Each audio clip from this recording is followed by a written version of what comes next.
اللهم صل على محمد وآل محمد. تو آغاز کرتے ہیں. حضور مکرم صلی اللہ علیہ وآلہ وسلم کا ایک فرمان ذیشان ہے اور وہ بڑا پریکٹیکل ہے. حضور نے فرمایا کہ تین چیزیں ہیں: مرض، فقر اور موت. ٹھیک. ڈیزیز، پاورٹی اور ڈیتھ. فرمایا کہ اگر یہ تین چیزیں نہ ہوتی تو ابن آدم کسی کے سامنے سر جھکانے کو تیار ہی نہ ہوتا. یہ بالکل ریئلٹی ہے کہ مرض، فقر اور موت. اچھا، انسان فقر سے بچ جائے تو کبھی نہ کبھی مریض تو ہو ہی جاتا ہے، اور شاید ہی کوئی ایسا ہو، بلکہ کوئی بھی نہیں ہو دنیا میں ایسا کہ جو کبھی بھی مریض نہ ہوا. اور اگر کوئی واقعی مریض نہ بھی ہو تو موت سے تو کوئی بھی بچ نہیں سکتا. بات واضح ہے؟ تو فقر، مرض اور موت، یہ حضور مکرم نے فرمایا اگر یہ تین چیزیں نہ ہوتی تو آدم کی اولاد کسی کے سامنے جھکنے کو تیار ہی نہ ہوتی. پھر اس کے بعد حضور نے فرمایا جب یہ تین چیزیں ہیں تب بھی اتنا زیادہ اتراتا پھرتا ہے انسان. تو اگر یہ تینوں چیزیں نہ ہوتی تو پھر کیا ہوتا؟ تو بہرحال یہ خود ایک انسان کے لیے ذریعہ بنتا ہے کہ اللہ سبحانہ وتعالیٰ کے سامنے وہ آئے، اس انکساری کا اظہار کرے. اللہ سبحانہ وتعالیٰ ویسے محفوظ رکھے آپ کو مرض سے بھی، فقر سے بھی، اور موت سے تو کوئی بچ نہیں سکتا. لیکن بہرحال جب بھی ہماری موت آئے تو وہ بابرکت ہو، ایمان پر ہو انشاءاللہ سے. ایک مل کے سروات بھیجیے گا رسول اللہ صلی اللہ علیہ وآلہ وسلم پر. اللہم صل علی محمد وعلی محمد. اللهم إني أسألك وأتوجه إليك بنبيك نبي الرحمة محمد صلى الله عليه وآله. يا أبا القاسم يا رسول الله يا إمام الرحمة يا سيدنا ومولانا، إنا توجهنا واستشفعنا وتوسلنا بك إلى الله وقدمناك بين يدي حاجاتنا يا وجيها عند الله، اشفع لنا عند اللہ. مولا علی مرتضیٰ علیہ السلام کا توسل ہے. ایک چھوٹا سا واقعہ سناتا ہوں آپ کو جس کا تعلق امام علی نقی علیہ السلام کی زندگی میں ہے لیکن مولا علی علیہ السلام سے بھی ہے. امام علی نقی علیہ السلام کی زندگی میں ایک واقعہ ایسا پیش آیا کہ کسی خاتون نے یہ دعویٰ کر دیا کہ میں زینب بنت علی ہوں، علی کی بیٹی زینب میں ہوں اور اب تک میں زندہ ہوں، اور تمہارے پاس کیا ثبوت ہے اگر تم میرے دعوے کو باطل کر سکو. تو ایک کھلبلی سی مچ گئی دربار میں. تو اس سے پوچھا گیا کہ تم ابھی تک پھر اس سن و سال میں کیسے ہو، جوان کیسے ہو؟ اور رسول اللہ ہر شب میرے خواب میں آتے ہیں اور میرے شانے پر ہاتھ رکھتے ہیں جس سے میری جوانی برقرار رہتی ہے. تو میں زینب بنت علی ہوں. اب اس دعوے کو باطل کیسے کیا جائے؟ یعنی ہر ایک جان بھی رہا ہے کہ دعویٰ باطل ہے، لیکن دعوے کے بطلان کا ثبوت کیا ہے، پروف کیا ہے؟ تو متوکل نے کہا کہ علی ابن محمد النقی الہادی کو گیا. تو امام علیہ السلام جب دربار میں آئے اس نے کہا میں زینب بنت علی ہوں.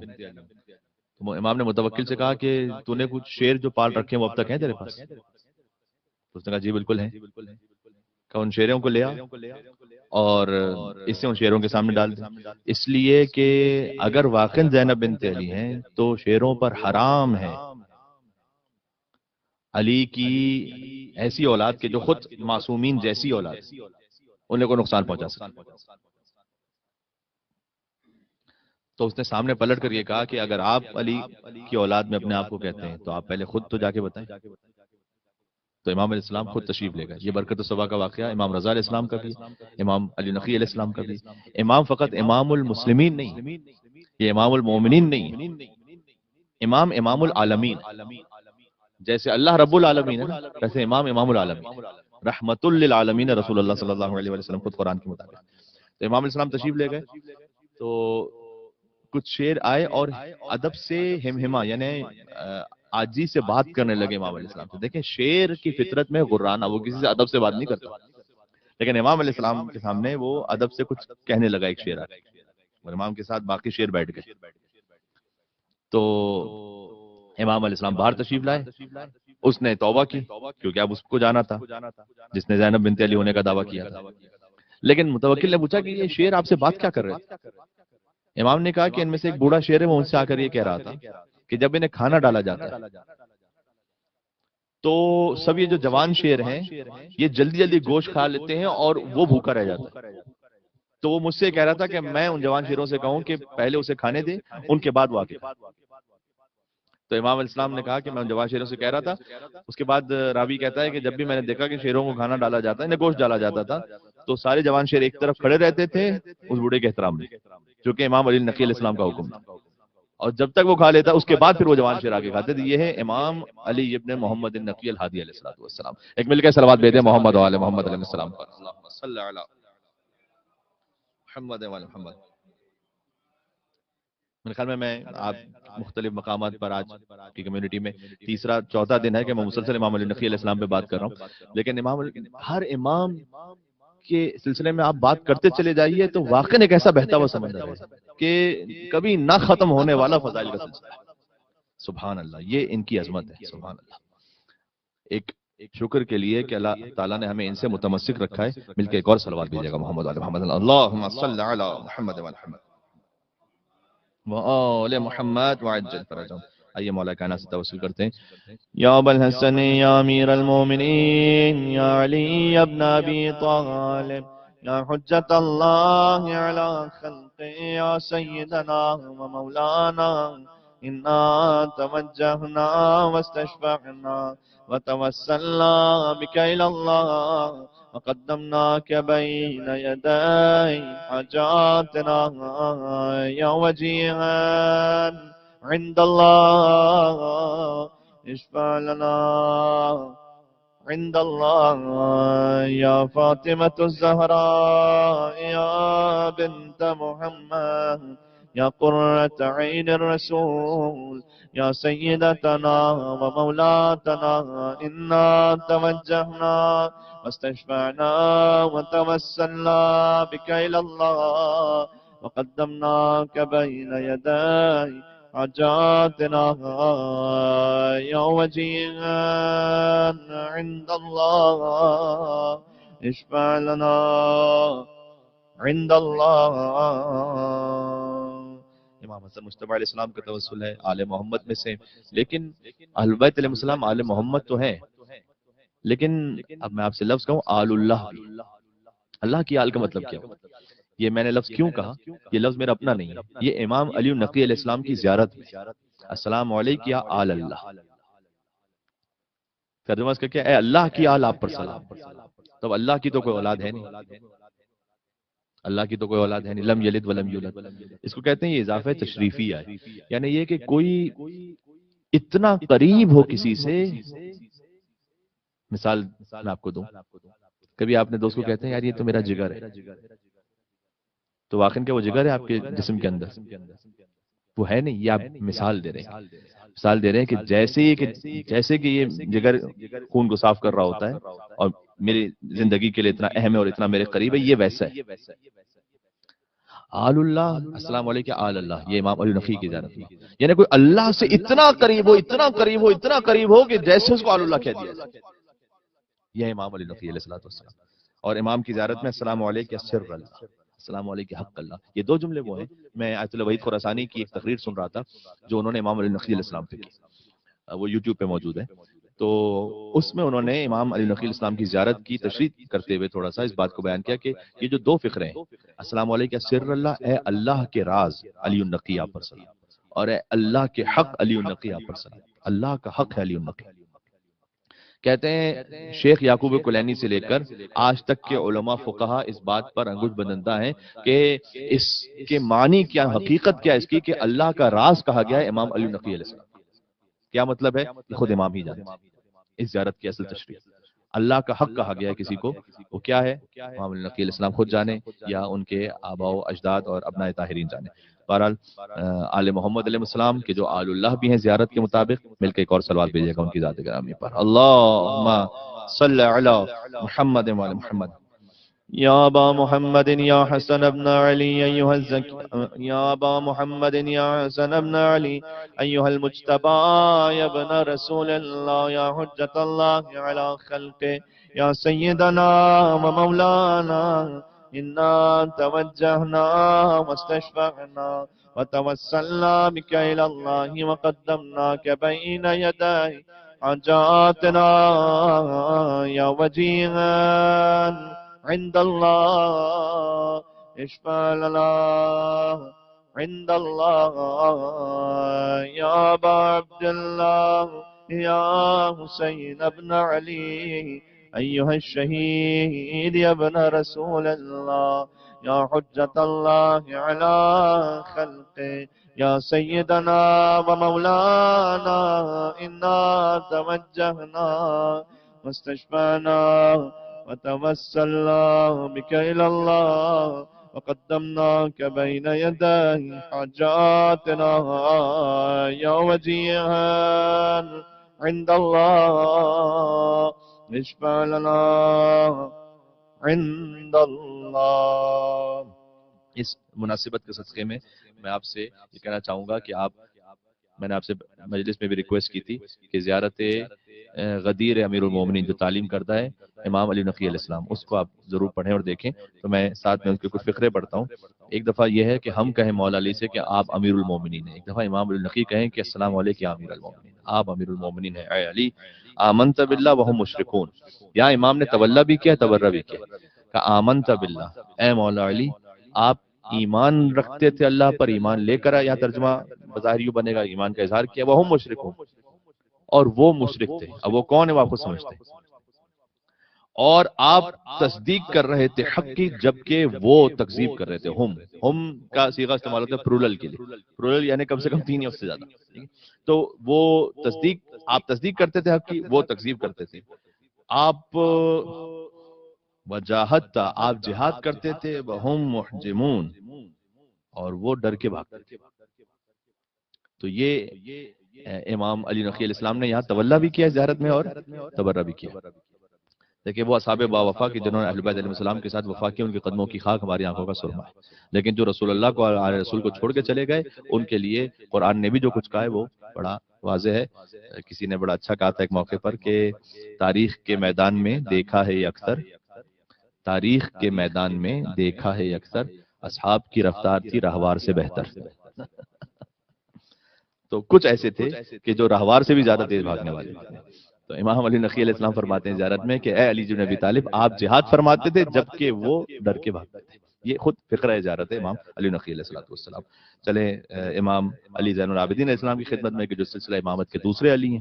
میں نے عرض کیا تھا کل کے 4 علی ہیں سلسلہ امامت میں، مولا علی مرتضی، علی زین العابدین، علی رضا اور علی نقی علیہ السلام. ان 4 کا خاص احترام ہے خود اس آیت کے مطابق کہ جو امام نے فرمایا کہ 12 مہینوں سے مراد ہم ہیں، اور ان میں جو 4 زیادہ محترم ہیں وہ کہ جن کے نام علی پر رکھے گئے، ان میں سے ایک امام علی زین العابدین علیہ السلام ہے. سبحان اللہ سبحان اللہ. یا ابا الحسن یا علی ابن الحسین یا زین العابدین ایہا السجاد یا ابن رسول اللہ یا حجت اللہ علی خلق یا سیدنا و مولانا انا توجہنا واستشفعنا وتوسلنا بک الی اللہ وقدمناک بین یدی حاجاتنا یا وجیہا عند اللہ اشفع لنا عند اللہ یا ابا جعفر یا محمد ابن علی ایہا الباقر یا ابن رسول اللہ یا حجت اللہ علی خلق یا سیدنا و مولانا انا توجہنا واستشفعنا وتوسلنا بک الی اللہ وقدمناك بين يدي حاجاتنا يا وجيها عند الله اشفع لنا عند الله. جو امام علی نقی علیہ السلام کی تعلیم کردہ زیارت ہے اس میں خالی مولا علی کی فضیلت نہیں ہے، مولا علی کے چچا اور مولا علی کے بھائی ان کی بھی فضیلت ہے. اب میں آپ کے ذہن پہ چھوڑتا ہوں کہ کن چچا کے بارے میں بات ہو رہی ہے؟ مولا علیہ السلام کے چچا حضرت حمزہ سید الشہداء کے بارے میں، اور مولا علی کے بھائی یعنی حضرت جعفر طیار. امام کی ایک حدیث ہے، یعنی اس کی تشریح کی جائے تو واقعی 1 گھنٹے کی گفتگو ہے کم سے کم، کہ اگر وقت وفات رسول اللہ حضرت حمزہ زندہ ہوتے اور حضرت جعفر طیار ہوتے تو کوئی علی بن ابی طالب کا حق نہیں چھین سکتا. کسی میں جرت نہ ہوتی اگر حضرت حمزہ موجود ہوتے اور حضرت جعفر طیار. آپ جانتے ہیں کہ حضرت حمزہ شہید ہوئے جنگ احد میں اور حضرت جعفر طیار جنگ موتا میں، یہ دونوں شہید ہو گئے. اور جب حضرت حمزہ شہید ہوئے تو رسول اللہ نے جس طرح سے بے پناہ گریہ فرمایا وہ بھی تاریخ میں موجود ہے، اور حضرت جعفر طیار جب شہید ہوئے تو مولا علی وہی فقرے کہتے تھے جو امام حسین علیہ السلام ابوالفضل عباس السلام کی شہادت پہ کہتے تھے کہ میری کمر ٹوٹ گئی۔ تو یہاں امام علی نقی نے جب زیارت پڑھی نا مولا علی کی تو اس میں ساتھ میں کہا اشہد انکا، میں گواہی دیتا ہوں کہ آپ اے علی و عمک، آپ کے چچا حمزہ، و اخاکا، اور آپ کے بھائی جعفر طیار۔ دیکھیں کسی معصوم کی زیارت میں اس کا ذکر ہے جو بظاہر 14 معصومین میں نہیں ہے، لیکن ان کی عظمت اتنی زیادہ ہے کہ ہم ردیف ساتھ میں ذکر ہو، اسی سیکوینس میں ذکر ہو رہا ہے، یہ بڑی بات ہوتی ہے۔ تو کہا آپ کے چچا اور آپ کے بھائی الذین تاجرتم اللہ، انہوں نے پتہ کیا کیا؟ اللہ سے تجارت کی، بے نفوسکم، آپ نے اپنے نفسوں کو بیچ کر اللہ سے تجارت کی۔ تو فانزل اللہ فیکم، تو آپ تینوں کے لیے آیت نازل ہوئی کہ ان اللہ اشتری من المؤمنین انفسهم واموالهم، اللہ خریدتا ہے مومنوں سے ان کے نفسوں کو اور ان کے مالوں کو، دیتا کیا ہے؟ بان لهم الجنہ، عوض میں جنت عطا کرتا ہے۔ سب سے اچھا تاجر وہ ہے کہ جو سب سے ہائی قیمت پر جناب وہ اپنا مال بیچتا ہے۔ یہ ایک مثال ہے۔ سب سے بہترین ہم میں سے تاجر وہ ہوگا، میں آپ کو جب امام نقی السلام کی باری کے توسل آئے گا نا تو میں اس میں بالکل اس سے ملتی جلتی حدیث بھی سناؤں گا۔ سب سے بہتر انسان اور بہتر تاجر ہم میں سے وہ ہے جو اپنے نفس کی چھوٹی قیمت نہیں لگائے، بڑی قیمت ہے۔ تو مولا علی نے کیا کہا؟ سب سے کم قیمت کیا ہے؟ منیمم کیا ہونا چاہیے؟ کہ انسان تیرے نفس کی کم سے کم قیمت جو ہے نا جنت ہونی چاہیے، فلا تبیعھا بغیر، اس سے کم پہ نہیں بیچنا۔ شہرت پہ بیچا سستا بیچا، مال دولت پہ خالی بیچ دیا سستا بیچا، سٹیٹس پہ بیچا سستا بیچا۔ اچھا کبھی کبھی تو لوگ ایک کھانے کی دعوت پہ بیچ دیتے ہیں، آپ کسی کھانے کی اچھی دعوت کیجیے اس کے بعد وہ آپ کی بولی بولے گا، کیوں؟ اس لیے کہ خالی ساتھ میں کھانا کھا لیا۔ اب ذرا غور کیجیے گا، سبحان اللہ، یہاں علماء نے لکھا ہے کہ مولا علی کہتے ہیں انسان تیرے نفس کی کم سے کم قیمت جنت ہے۔ اب یہ روح کی قیمت نہیں بتائی امام نے، روح کی قیمت جنت سے بھی بڑھ کر ہے، چونکہ نفس سے بڑھ کر ہے روح۔ تو امام نے کہا تیرے نفس کی قیمت جنت ہے، روح کی قیمت کیا ہے؟ وہ رضائے پروردگار ہے، لقائے پروردگار ہے، وہ اس سے بھی اوپر ہے۔ سبحان اللہ۔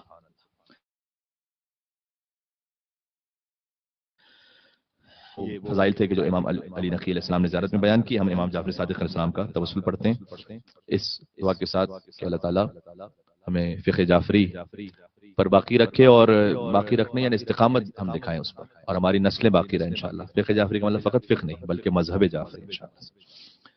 یا ابا عبداللہ یا جعفر ابن محمد ایہا الصادق یا ابن رسول اللہ یا حجت اللہ علی خلقہ یا سیدنا و مولانا انا توجہنا واستشفعنا وتوسلنا بك إلى الله وقدمناك بين يدي حاجاتنا يا وجيها عند الله اشفع لنا عند الله۔ باب الحوائج امام موسیٰ کاظم علیہ السلام یا ابا ابراہیم یا ابا الحسن یا موسیٰ بن جعفر کاظم یا ابن رسول اللہ یا حجت اللہ علی خلقہ یا سیدنا و مولانا انا توجہنا واستشفعنا وتوسلنا بك إلى الله وقدمناك بين يدي حاجاتنا يا وجيها عند الله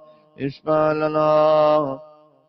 سلسلہ امامت کے تیسرے علی مولا علی رضا علیہ السلام یا ابا الحسن یا علی ابن موسیٰ ایہا الرضا یا ابن رسول اللہ یا حجت اللہ علی خلق یا سیدنا و مولانا انا توجہنا واستشفعنا وتوسلنا بك إلى الله وقدمناك بين يدي حاجاتنا يا وجيها عند الله اشفع لنا عند الله۔ امام محمد تقی الجواد علیہ السلام کا ذکر آیا۔ تین امام وہ ہیں کہ جو بچپن میں امام بنے، امام محمد تقی علیہ السلام، امام علی نقی علیہ السلام اور امام زمان علیہ السلام۔ تینوں پر ایک مل کے صلوات بھیجیے گا محمد و آل محمد علیہ السلام پر، اللہم صلی علی محمد و آل محمد۔ اب امام علی نقی علیہ السلام 6 برس کے سن میں امام بنے تھے، امام محمد تقی 8 برس کے سن میں بنے تھے، اور امام زمان علیہ السلام 5 برس کے سن میں بنے تھے۔ اب آپ کے لیے تو اسے پھر بھی ہضم کرنا آسان ہے، لیکن اگر کوئی آپ سے پوچھے یا ذہن میں کبھی سوال ہے کہ یہ کیسے ممکن ہے، تو اس کے لیے ایک بڑی سادہ سی مثال ہے، ایک ایسی مثال کہ جیسے ایک عام انسان ہے، کسی بھی مذہب کا ماننے والا وہ سمجھ سکتا ہے۔ انسانوں نے چیز ایجاد کر لی اور بہت فریکوینٹلی یوز ہوتی ہے، وہ یو ایس بی۔ اب تو یو ایس بی مثلا وہ پسٹاشو سے بھی چھوٹی یو ایس بی آ جاتی ہے، اس میں آپ چند سیکنڈز میں 10,000 کتابیں مثلا ایک پی سی سے دوسرے پی سی میں ٹرانسفر کر لیتے ہیں۔ یہ بھی نان لیونگ تھنگ، وہ بھی نان لیونگ تھنگ، یہ بھی ایک لوہا ہے، وہ بھی لوہا ہے۔ یعنی انسان کے اندر یہ صلاحیت ہے کہ ایک نان لیونگ تھنگ سے دوسری نان لیونگ تھنگ میں ایک اتنی چھوٹی شے کے ذریعے سے ہزاروں کتابیں ایک لمحے میں منتقل کر۔ تو وہ جو خالق انسان ہے، کیا وہ ایک بچے کو کم سنی میں علم لدنی کا حامل نہیں بنا سکتا اپنا علم عطا فرما؟ کیا اس کی قدرت میں شک؟ ہم جو یہ کام ابھی اس وقت کر رہے ہیں، تو اللہ سبحانہ و تعالیٰ جو خالق عقل ہے، کیا اس کے لیے ایک ناممکن کام ہے؟ اس کے لیے ناممکن ہے۔ اس لیے عام عادی طریقے سے پاسبل نہیں، لیکن اللہ چاہے تو اللہ کے لیے تو کیا چیز ناممکن ہے؟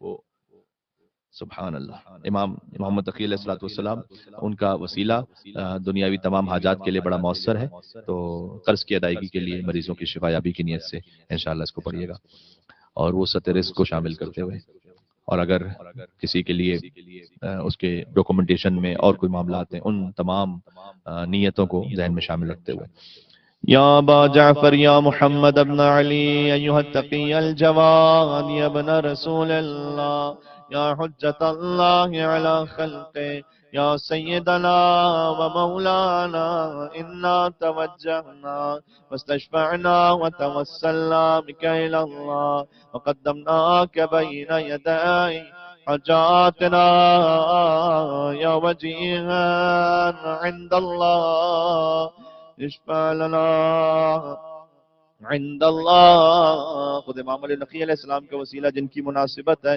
یا ابا الحسن یا علی ابن محمد ایھا الہادی النقی یا ابن رسول اللہ یا حجت اللہ علی خلقہ یا سیدنا و مولانا انا توجہنا واستشفعنا وتوسلنا بك إلى الله وقدمناك بين يدي حاجاتنا يا وجيها عند الله اشفع لنا عند الله۔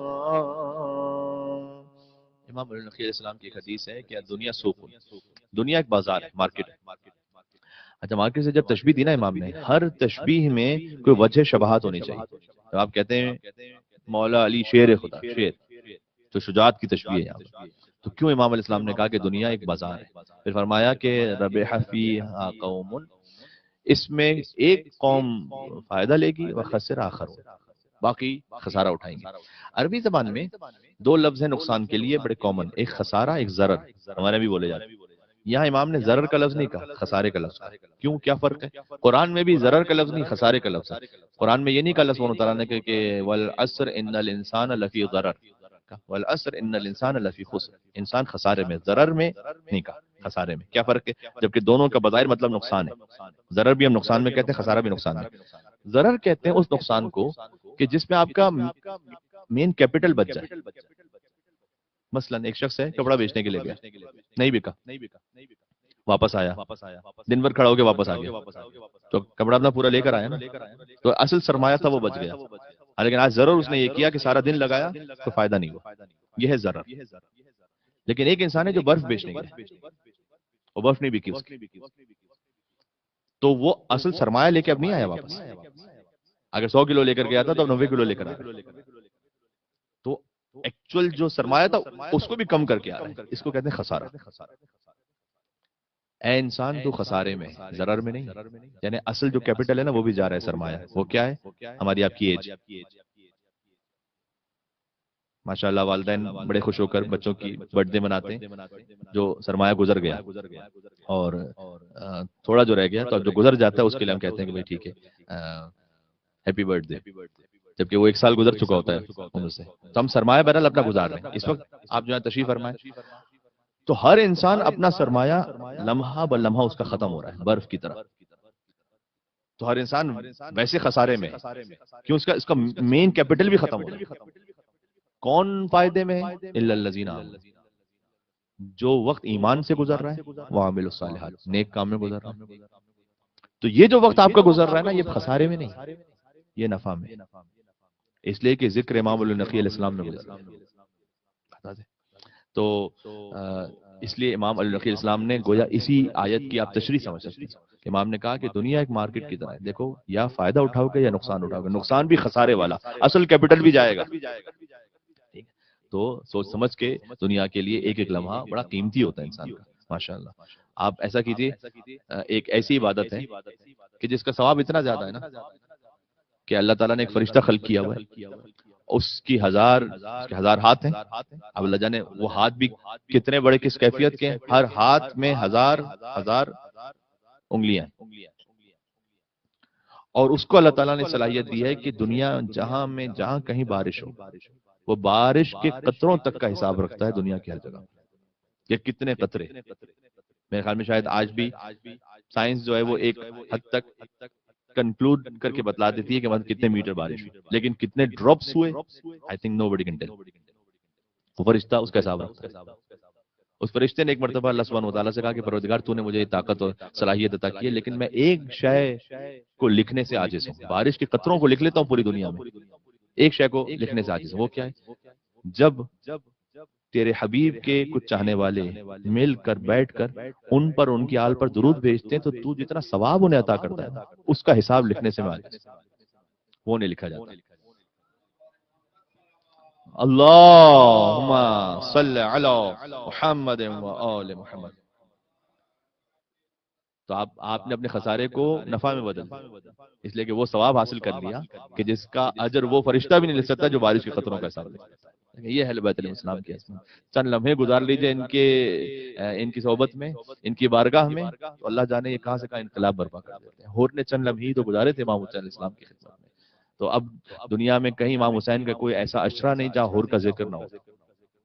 سوچیں جون کا ذکر نہ ہوتا. ارے حور اور جون تو پھر بھی انسان ہے، امام حسین کا کوئی اشرہ ایسا نہیں جہاں امام حسین کے زلجنہ کا ذکر نہ ہو. اس لیے کہ کچھ لمحے گزارے ہیں امام حسین کی خدمت میں. یہ ہے اہل بیت اطہار علیہ السلام. سبحان اللہ. امام حسن عسکری علیہ السلام کا توسل اور امام زمان علیہ السلام کا توسل.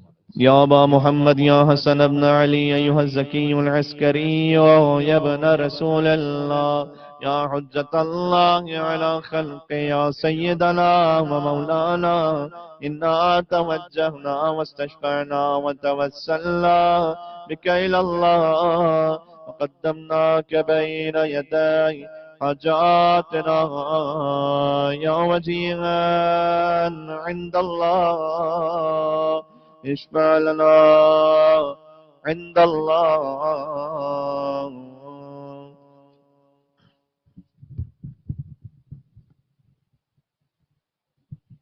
یا وسیع الحسن والخلفاء الحجة ایہا القائم منتظر المهدي يا ابن رسول الله يا حجة الله على خلقه يا سيدنا ومولانا إنا توجهنا واستشفعنا وتوسلنا بك إلى الله وقدمناك بين يدي حاجاتنا يا وجيها عند الله اشفع لنا عند اللہ.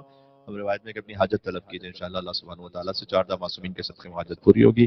پروردگار مریض ہے شفا عطا فرما، جو بے روزگار کم روزگار ہے رزق میں وسعت عطا فرما، ہمیں اپنی رضا پر راضی رہنے کی توفیق عطا فرما. آنکھوں کو نگاہ حرام سے بچا لے، زبان کو حرام کلام سے بچا لے، کانوں کو حرام سماعت سے بچا لے، دل کو حسد تکبر غرور منافقت سے بچا لے. پروردگار ہمارے قدموں کو حرام کی طرف بڑھنے سے بچا لے. رجب و رجب کی ساری برکتیں رحمتیں فضیلتیں حاصل کرنے کی توفیق عطا فرما دے. اس مہینے میں جو روزے رکھیں عبادتیں کریں اسے اپنی بارگاہ میں قبول و منظور فرما دے. حضرت حجت کے ظہور پر نور میں تعجیل فرما، ہمیں ان کے خادمین و ناصرین میں شمار فرما. دعاؤں کی قبولیت کے لیے اور مل کے بواز بلند نعرہ صلوات. اللہم صل علی